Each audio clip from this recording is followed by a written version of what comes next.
귀뚜라미 소리가 꽤 크죠. 이때쯤 되면은 교회에 이렇게 귀뚜라미가 꼭 이렇게 들어와서 이렇게 귀뚤귀뚤합니다.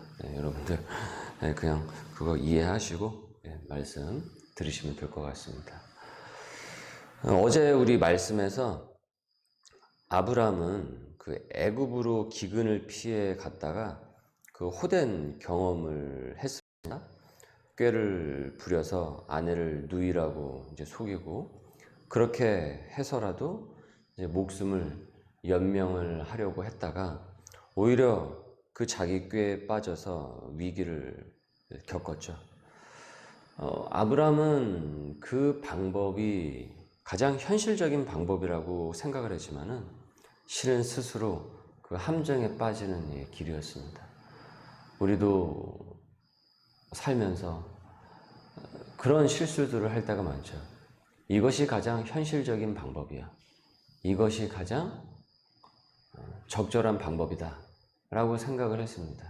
그래서 하나님의 의중과는 달리 그것이 하나님의 뜻과 위배가 된다고 할지라도, 그리고 그것을 마음 가운데 알고 있다고 할지라도 그것이 현실적인 방법이라는 그 이유만으로 그런 부분에 대해서 눈을 감고 애써 그 하나님의 뜻을 외면하는, 그러다가 오히려 더 큰 어려움에 봉착하게 되었던 그런 순간을 맞이하게 되었던 그런 경험들이 있지 않습니까? 현실적인 방법을 먼저 앞세우고 그것이 그 문제를 풀어나가는 열쇠라고 생각할지 모르지만 실은 그것이 더 맞지 않는 열쇠인 것이죠. 지금 아브라함은 어제 그와 같은 일을 겪으면서 정말 인생에서 큰 교훈을 얻었을 것입니다. 내 꾀를 앞세워서 이런 식으로 살아가면 안 되는 것이구나. 자, 그래서 그런지 오늘 말씀에서 보이는 이 아브라함은 이제 사뭇 다른 모습을 이제 보입니다. 아브라함은 식구들과 애굽을 이제 떠나기로 결정을 합니다. 어제 이제 말씀의 시대 순서를 이제 제가 잘못 말씀을 드렸죠.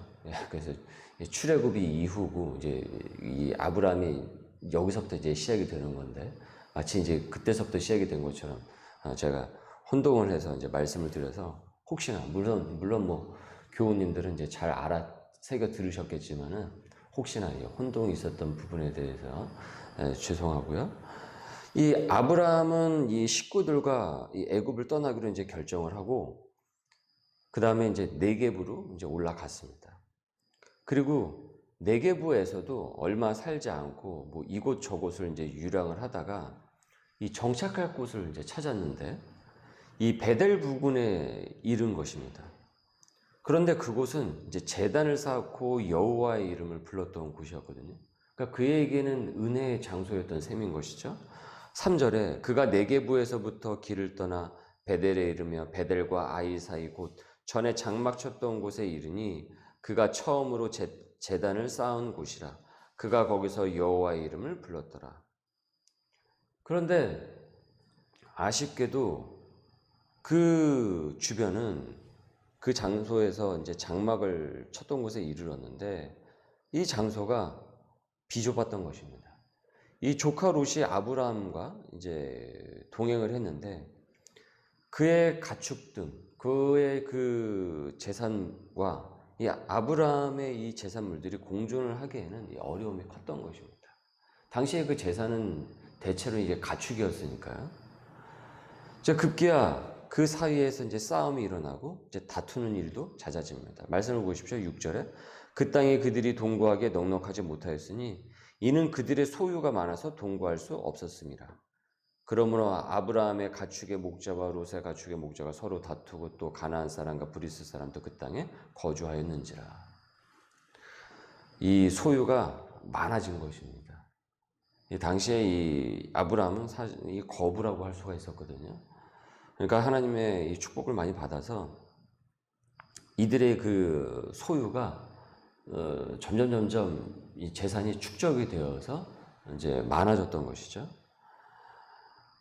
아브라함이 이렇게 이제 비좁으니까 이제 이런 문제들이 그 안에서 계속 이제 발생이 되니까 이제 더 이상 이 문제를 방치할 수가 없었습니다. 주변에 비옥한 땅을 대신 찾는 것으로 이 해결 방안을 내놓습니다.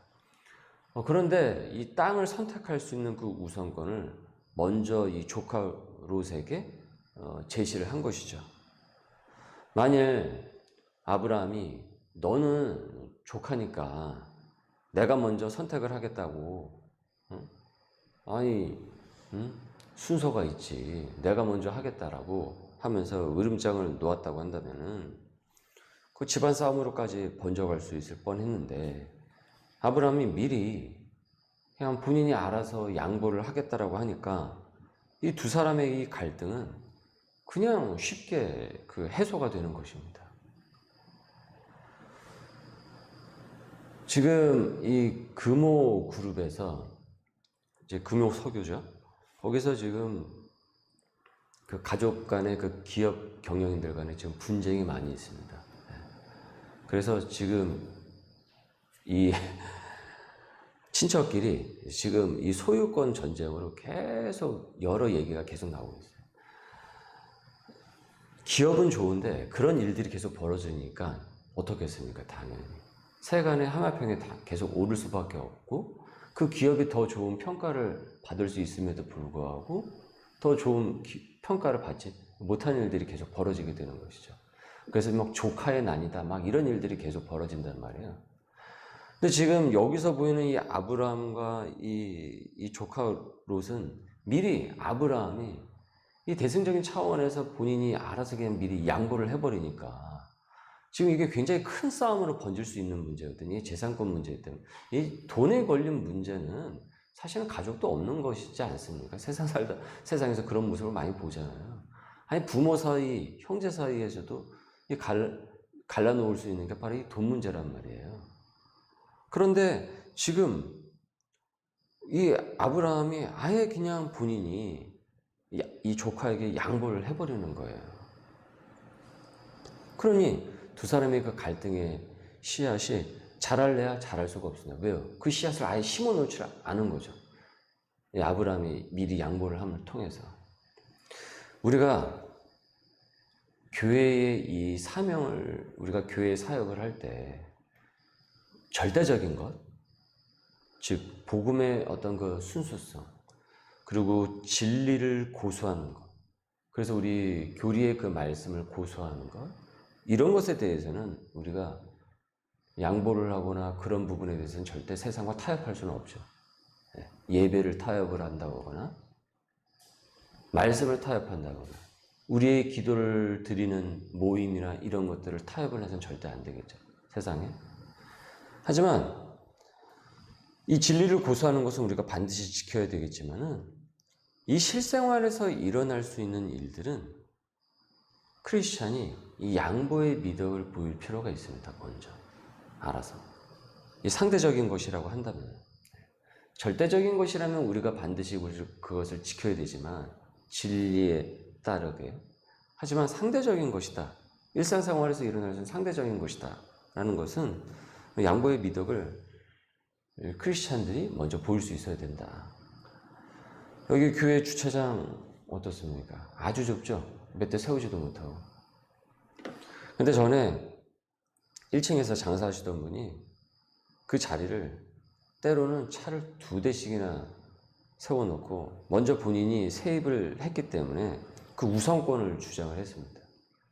그래서 차를 그 2년 동안 제대로 세워놓지도 못했어요. 그러니까 거의 못 세웠죠. 이 자리에 제대로. 세입을 하면서도 주차를 제대로 못한 거예요. 여러분, 우리도 뭐 주차 권리를 주장하면 주장할 수가 있죠. 정해진 임대료를 똑같이 내는데 제가 따지기 시작하면 제가 그걸 못 이겨 먹겠습니까? 그런데 뭐 어떤 식으로든 해내죠. 그런데 제가 곰곰이 생각을 해보니까 상대적인 것이니까 그냥 양보하자라고 했습니다. 우리 안에서 제가 그렇게 하자. 또 교회니까 굳이 그런 문제로 또 복음의 그 부분들이 교회가 또 오해를 살 것도 있고 이러니까 괜히 그런 문제로 또 우리가 그렇게 하지 말자. 조금 더 가서 다른 곳에 세울 수 있는 길이 있을 수 있으니까 그냥 그렇게 하는 게 더 낫겠지 않는가라고 생각을 했습니다. 그런데 하나님께서 참 또 더 나은 방법을 또 주시더라고요. 참 그것도 참 신기하더라고요. 그래서 또 이렇게 하나님께서 또 양보를 하면 또 하나님께서 또 이런 식으로 또 해주시는구나. 그래서 좀 그런 또 은혜의 시간들이 있었는데, 전에 이 아브라함은 이 꾀를 내어서 이 해결 방식을, 그런 문제들 앞에서 해결 방식을 이제 보여주었다고 한다면, 이제 아브라함은 그런 모습을 보이질 않습니다. 한층 성숙이 되고 이 지혜로운 사람이 되었습니다. 8절에 보니까 아브라함이 롯에게 이르되 우리는 한 친족이라 나나 너나 내 목자나 내 목자나 서로 다투게 하지 말자. 내 앞에 온 땅이 있지 아니하냐. 나를 떠나가라. 내가 좌하면 나는 우하고 내가 우하면 나는 좌하리라. 그러니까 롯이 이게 웬 떡이냐 했던 것 같아요. 이렇게 요단 지역을 바라보니까 알아서 아브라함이 네가 이쪽으로 가면 나는 이쪽으로 가고 네가 이쪽으로 하면 나는 이쪽을 선택을 할게 하니까 롯의 입장에서는 너무나도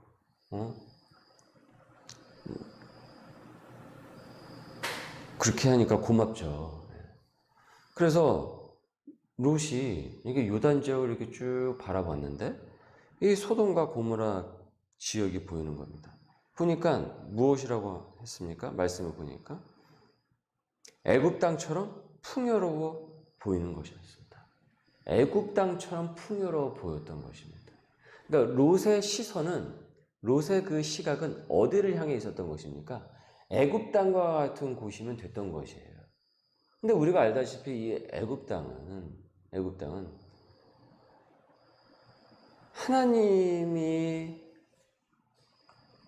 하나님의 뜻 가운데서 펼쳐지는 하나님의 비전을 실천하는 곳은 적절한 곳은 아니었단 말이죠.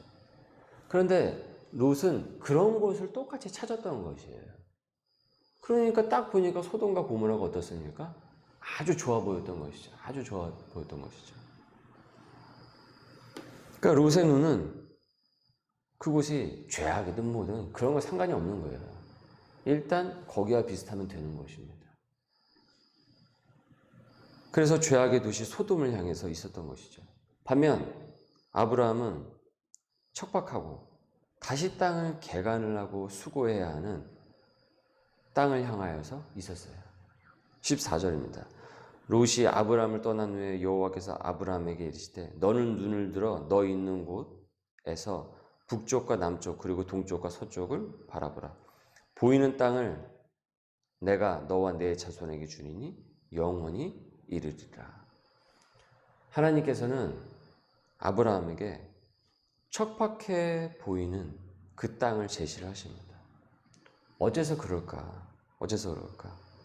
하나님께서는 땅의 풍요로움이 아니라 애굽과 같은 그런 땅의 풍요로움이 아니라 하나님이 함께 하시는 곳, 바로 그곳이 풍요로움을 이 아브라함에게 제시를 하신 것입니다. 즉 본문에서 이 풍요는 애굽이 아닙니다. 본문에서 이 풍요는 소돔이 아니에요. 하나님이 함께 하시는 곳, 그곳이 바로 풍요였던 것이고 아브라함을 통해서 이를 알리셨던 것입니다. 그러니 롯의 그 시선과 하나님의 그 시선은 너무나도 판이하게 달랐던 것이죠. 하나님의 시선은 애굽 땅과 같은 그 소돔과 고모라 그 지역을 향하지 않으셨단 말이에요. 오히려 척박해 보이는 그 가나안을 향해서 있었던 것이죠. 세상은 물질이 많은 곳이 풍요라고 하죠. 뉴욕, 그렇죠? 뉴욕이 얼마나 풍요로운 곳입니까? 그렇게 세계적으로 알려져 있지 않습니까? 그런데 뉴욕만큼 곤고한 곳이 또 없어요. 그래서 잘 알려진 저명한 목회자죠. 팀 켈러 목사님이 그 뉴욕을 기점으로 해가지고 그 다운타운을 기점으로 해서 사역을 시작을 했어요. 봤는데 복음화 비율이 너무나도 없는 거예요. 너무나도 적은 거예요. 사람은 이렇게 많은데 대표적인 도시인데 그곳에는 복음화가 너무나도 안 돼 있었던 것이죠. 그러니까 사람들의 마음이 어떻겠습니까? 더 빈궁해졌던 것이죠. 그래서 이분이 거기서부터 이제 그 다운타운을 중심으로 사역을 시작을 했던 것입니다. 그래서 복음화 비율이 올라가기 시작을 했던 것이죠. 그러니까 이처럼 세계적으로 유명한 도시다. 뭐 막 경제가 흐른다. 경기가 흐른다. 그것은 사실은 애굽 땅처럼 보이는 도시일 뿐인 것이에요. 우리의 시각이 사실은 거기에 있어야 되는 것입니다. 저쪽 동네가 부동산이 땅값이 엄청나게 올라간다더라. 우리가 지금 부동산 해가지고 이 서울뿐만 아니라 수도권 어마어마 전국이 땅값으로 들썩들썩하지 않았습니까? 근 7년 동안, 최근 몇 년 동안 더 올라가셨죠. 그러다 지금 이제 꺾이기 시작하니까 지금 또 난리가 나고 있잖아요. 그러니까 우리의 시선이 자꾸 거기를 향해 있다라는 거예요. 사실은 우리도 이 세상에.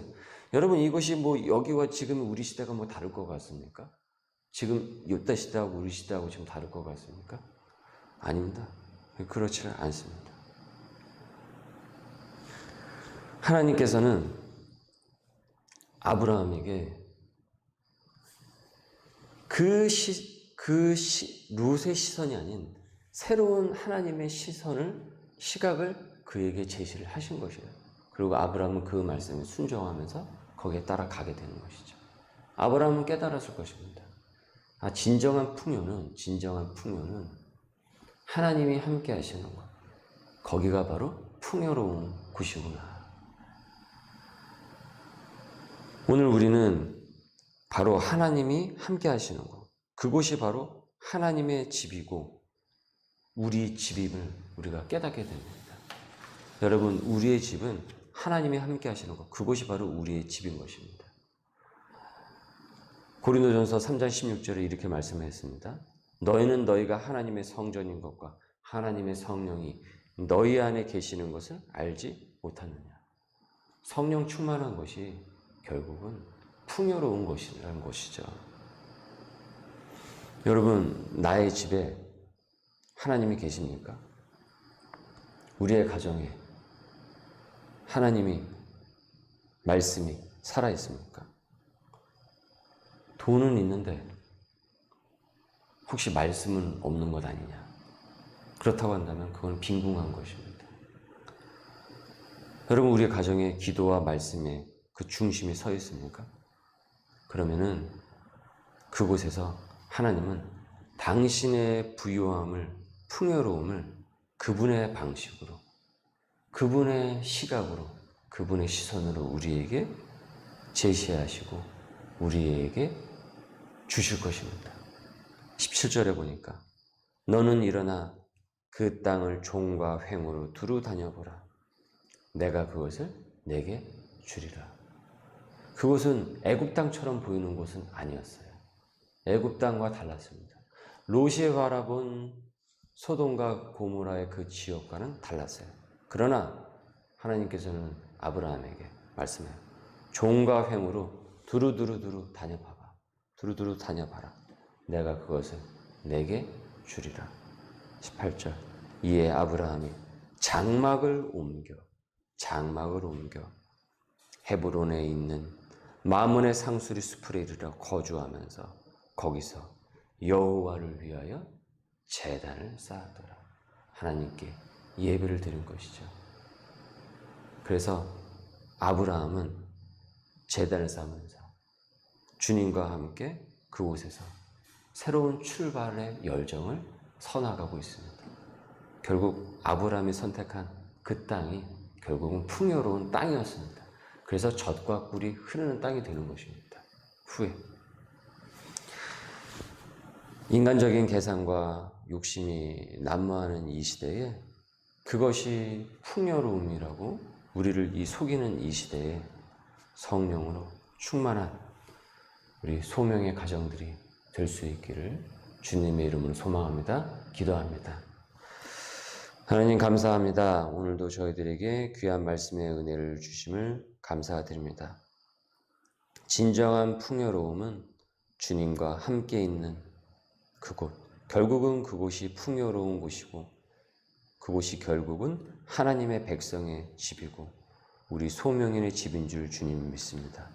우리의 가정에 하나님의 말씀이 굳건히 중심을 잡게 하여 주시옵고 성령 충만하여서 주님의 올바른 그 은혜의 풍요로움을 받을 수 있는 축복된 가정들 우리가 될 수 있도록 주님 은혜 부어 주시옵소서. 오늘도 말씀을 굳게 붙잡고 주님과 동행하는 풍요로운 그 은혜의 복을 누릴 수 있도록 오늘 하루도 우리를 지켜 보호하여 주옵소서. 예수님의 이름으로 기도드립니다. 아멘.